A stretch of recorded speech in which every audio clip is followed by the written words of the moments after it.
Сәлем балалар, 3 сынып математика сабағы, 59 сабақ, фигуралар салу тақырыбы. Бүгінгі сабақтан сен әртүрлі фигураларды салатын боласың. Бірінші тапсырмаға назар аудар. Сызғышты ежелден өлшеуіш құралы ретінде пайдаланған. Кесінділердің ұзындығын көз мөлшерімен анықтап көр. Дұрыстығын сызғышпен тексер. Ал енді АВ кесіндісін көз мөлшерімен өлшептейтін болсақ, бұл кесінді 5 сантиметрге ұқсайды. Ал енді оны сызықпен тексеріп көрейік. Сызғышта 6 сантиметрді көрсетіп тұр. Ал СД кесіндісі 5 сантиметрге жобалайды. Шын мәнінде де СД кесіндісі 5 сантиметрді құрайды екен. Екінші тапсырма, кестеге қара. Берілген мәлімет бойынша қандай фигуралар салуға болады? Аудандары бірде әртүрлі екі тік төртбұрышсыз. Осы жерден ауданы 18 см квадрат тең болатындай, ұзындығы 3 см, ені 9 см тік төртбұрыш салуға болады.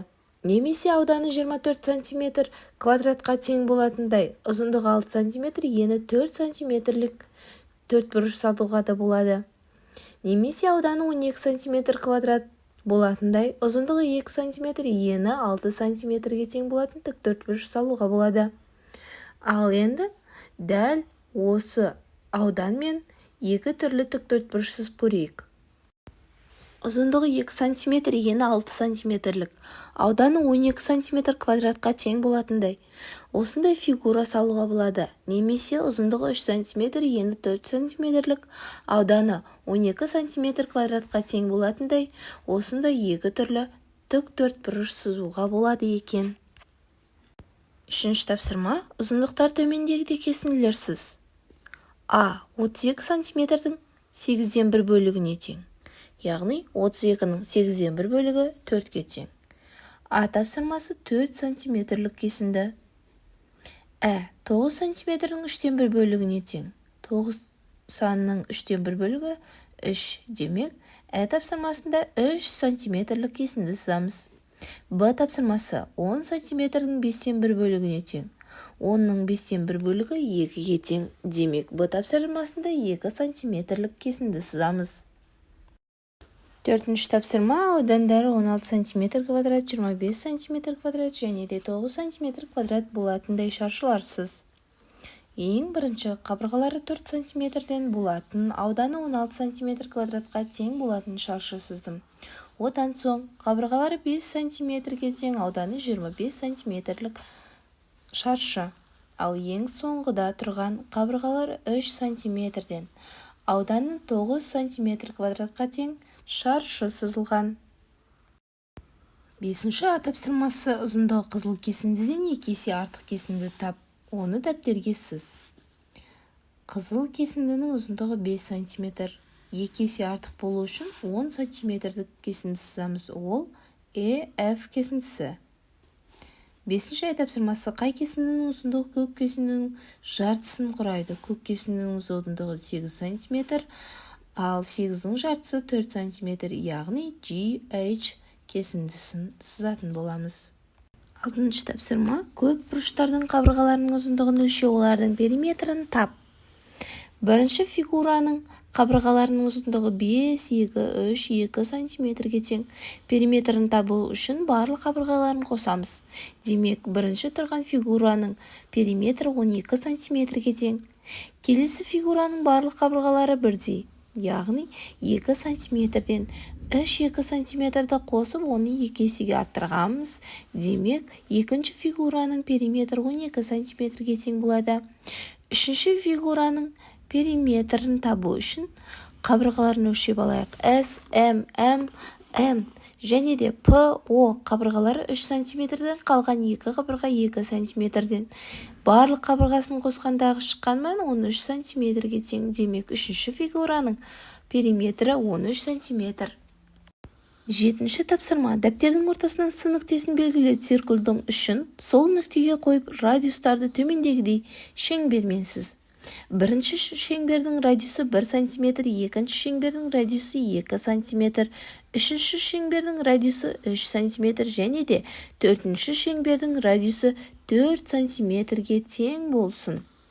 Бізде 4 бірдей шеңбер пайда болды. Балалар, мұндай шеңберлер немесе дөңгелектер центрлес деп аталады. Себебі олардың центрі ортақ. Яғни 4 шеңбердің де С нүктесі центрі біреу ғана болып тұр. 8-ші тапсырмасы қай суретте симметрия осі дұрыс салынбаған? Сол фигураны дәптерге сіз симметрия осін сал. Бірінші фигура дұрыс салынған, екінші фигура дұрыс салынған, үшінші фигура дұрыс салынбаған және соңғы фигурада дұрыс салынған. Демек, үшінші тұрған шаршыны біз дәптерімізге сызып аламыз және де осы фигураның дәл ортасынан симметриялық ось жүргіземіз. Бір парақ қағазды дәл ортасынан бүктеп симметриялы фигуралардың біреуін жасап көр. Мүмкін тік төртбұрышты, мүмкін үшбұрышты немесе алтыбұрышты фигураны дәптердің көмегімен фигураның симметриялық осімен түсіріп, симметриялы фигура жасап көр. 9-шы тапсырма таңда екі симметриялы фигураларды дәптеріне сыз. Мұндағы фигураларды сызып көрсеттім. Мұндағы үш фигураның да симметриялы етіп сызуға болады. 10-шы тапсырма. Өрнектердің мәнін тап. 3 пен 5-тің қосындысын 5 есеге арттырғанда 40. 3-ке 5 пен 5-тің көбейтіндісін қосқанда 25.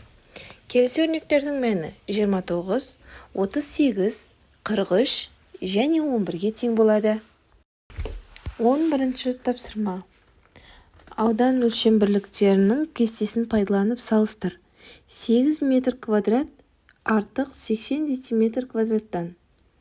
3 дециметр квадрат кем 600 сантиметр квадраттан. 700 дециметр квадрат тең 7 метр квадратқа.